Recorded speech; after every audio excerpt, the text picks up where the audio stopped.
Olá pessoal, deputada federal Joyce Hasselmann aqui e eu peço para que você pare uns minutos e reflita comigo. Pare e pense sobre um cenário desolador que nós estamos vivendo e também ao mesmo tempo sobre uma espécie de apatia, de conformismo e até de responsabilidade de uma parcela da população, mas sobretudo de responsabilidade e conformismo de uma parcela da política brasileira, dos políticos que compõem essa sociedade política brasileira. E do que eu tô falando? Por óbvio, dos números do coronavírus. Você já deve estar pensando, meu Deus do céu, não aguento mais ouvir falar de coronavírus, todo mundo fala de coronavírus, noticiário fala de coronavírus, só se fala nisso, na política só se fala nisso, e eu quero mais a minha liberdade, quero que as lojas reabram, que tudo volte a ser como era. Todo mundo quer que tudo volte a ser como era. Mas quando nós vemos os números e nós caminhamos, infelizmente, pelo andar da curva de mortos para bater agora 10 mil vidas perdidas para o coronavírus. E eu vejo que muita gente simplesmente recebe essa informação como se fosse só mais um número, só mais um dado. São 10 mil mortos, né? Todo dia tá morrendo 600 pessoas, 700, 500 e tanto, e as notícias vão se acumulando e há uma espécie de tentativa ou de convencimento, né, de que isso é mais ou menos normal o que está acontecendo. Não, não é normal. 10 mil mortos são números de guerra. Algumas guerras clássicas, algumas guerras conhecidas, deixaram menos mortos do que essa guerra que estamos enfrentando contra o coronavírus.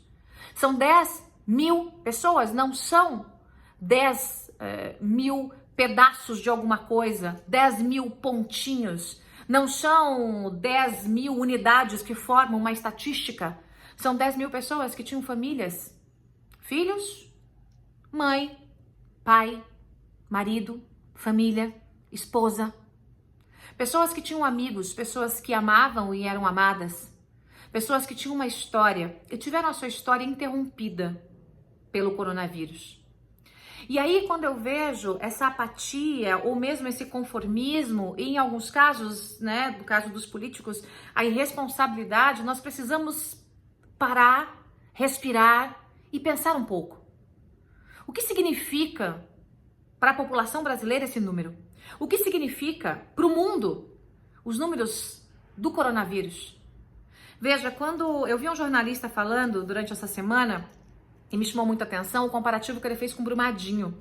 Até porque eu acompanhei a tragédia de Brumadinho, estive lá, levei o primeiro hospital de campanha para ajudar em Brumadinho, saí de São Paulo com um grupo de pessoas, corri para lá com grupos de médicos, hospital de campanha, equipamentos, então acompanhei tudo de perto, vi a tragédia como foi, e realmente foi uma grande tragédia, que vitimou 125 pessoas.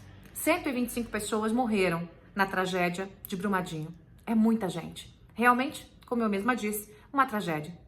Nós estamos falando de 10 mil pessoas. É como se dezenas e dezenas de aviões cheios, lotados de pessoas, idosos, jovens, crianças, homens, mulheres, saíssem do solo, decolassem voo e imediatamente, com força total, acelerassem e explodissem. Sem chance de vida. É disso que nós estamos falando.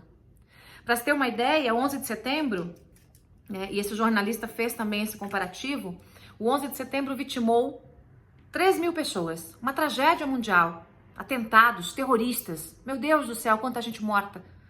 Quanta tragédia.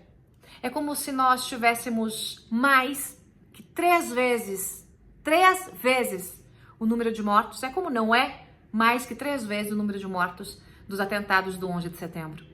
Nós não podemos brincar com isso. Nós não podemos fingir que nada está acontecendo, não é só uma gripezinha. Eu vejo o presidente da República até debochando do que está acontecendo.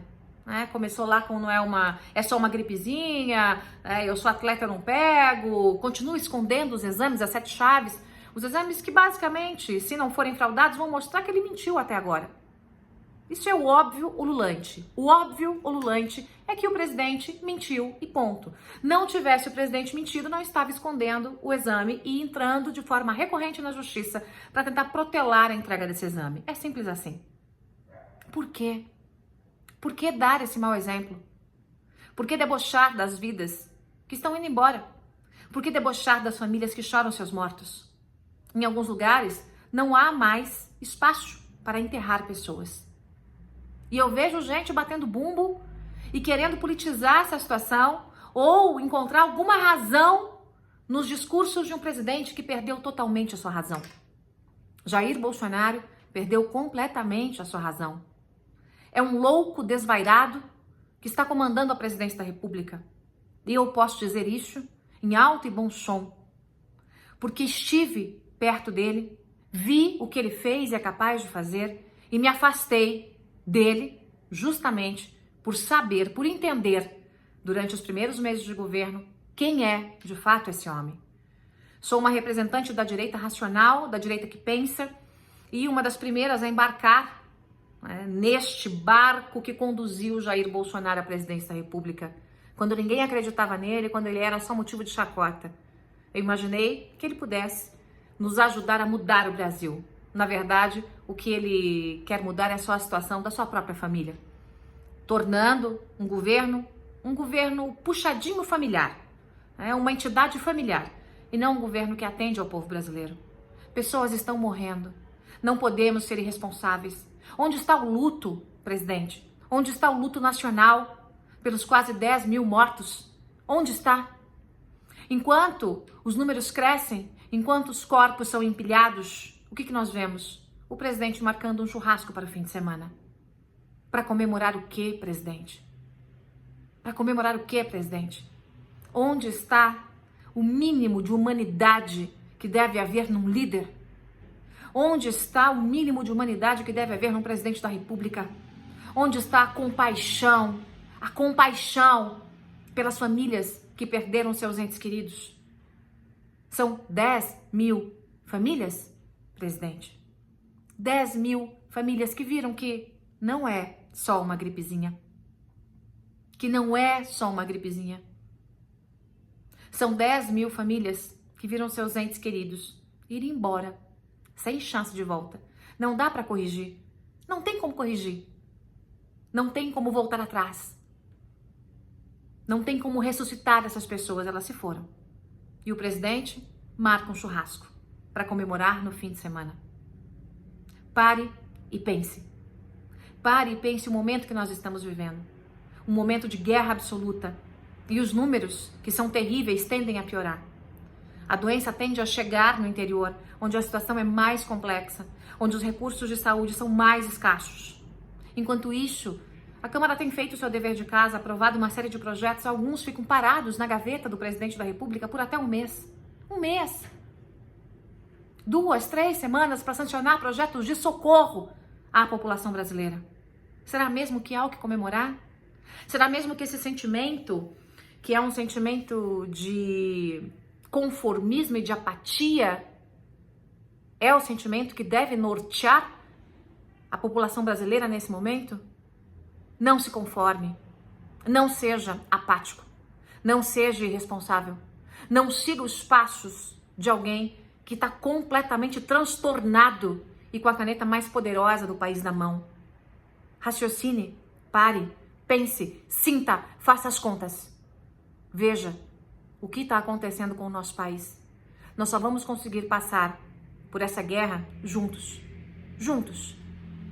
Povo brasileiro, aqueles que têm mandato, pensando nas famílias que já sofreram e perderam e naquelas que correm o risco de sofrer e de perder. Nós precisamos de união nesse momento. Apatia, braços cruzados, repetição de frases idiotas, como é só uma gripezinha, não ajudam o país. Pare e pense. Não entre numa onda de esquizofrenia criada por um presidente e por uma parte pequena dos políticos do nosso Brasil. Não entre numa onda de idiotização, porque é isso que está acontecendo.